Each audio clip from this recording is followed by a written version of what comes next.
Okay then, Mike, so here up in Oldham this afternoon, ready for the season launch event. It's just around the corner, isn't it? It makes it all feel very real. It does. This weather does as well. Light drizzle in Oldham. Yeah, no, it's exciting. Yeah, it's been a really good event today actually. So yeah, we've been so busy with our own involvement, but it was just great to see everybody here today and all the excitement buzzing around the 1895 and the Champion League One seasons. So let's focus on the game this weekend. Squads are now out. Goole Vikings first ever professional game down at Rosslyn Park. It's an interesting game for so many reasons. Yeah, we're incredibly proud just to get to the start line. Really, we've put a team out there. We've 12 contracted players that are in the squad, and then we've got the boys from Wigan that we've just announced as well. And we've got the trialists to look forward to. There'll be at least 5 of those that will make the 17 that we'll have a closer look at.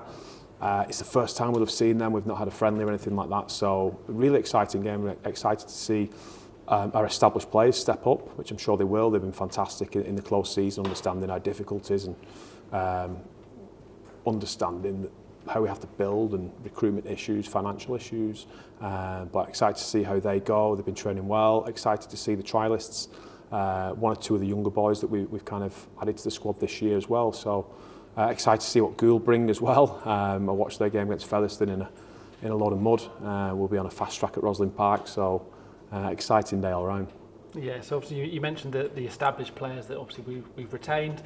I think there's 5 or 6 new signings as well, but focusing on those trialists then, 8 of them in the 21, certainly a unique situation, and a number of new names for the fans to read today, but then also potentially to watch at the weekend. It's a great opportunity for the fans and those players, isn't it? It's amazing, and some of these players, they've come in, they've obviously played League One before, or they've come from the SCL competition, but the local players and they're around the area, and what have we done in a time of need, Jake, in terms of the off-field? We've gone back to our roots in terms of our shirts, because that's who we are. In terms of player pool, we haven't got any players, so what do? Well, we scour the local area and get the best talent there, and I'm really proud of us for doing that. That's who we are. It's how clubs should operate. So excited for those boys. There's some of those boys tapped me on the shoulder the other day and said, I've been dreaming about playing for the Broncos. The dream was to play for Scholars, and then the ultimate dream was to play for Broncos, and I'm going to get that opportunity on Saturday maybe. So yeah, really delighted that we're at the start line. We're putting a game on. We're not at Wimbledon yet. We know that for various reasons, but it'll be a really good day for the game as well. The fact that we're there, we're at the start line, and Goole have got their first ever game.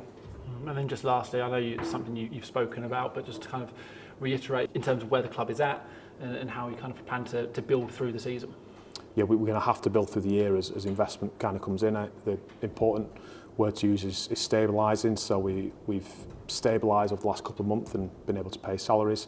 There's been a lot of noise this week about off-field stuff that mostly isn't true. So yeah, we are actively still searching for the right investment group. We've got a couple of options on the table which we're talking about and discussing all the time. Even if there was huge investment overnight, which there isn't, we wouldn't be able to spend that money wisely. I wouldn't have thought anyway, because the players aren't available. So it's going to be a slow build, but we'll get it right. We have to manage expectation. We built well in 2023 to win the competition. That's not the case this year. We need to ensure that we stabilise as a club, we pay salaries, we compete in Championship, ensure we don't get relegated. We can't take our eye off that. Ensure we tick that box first and then move upwards from there.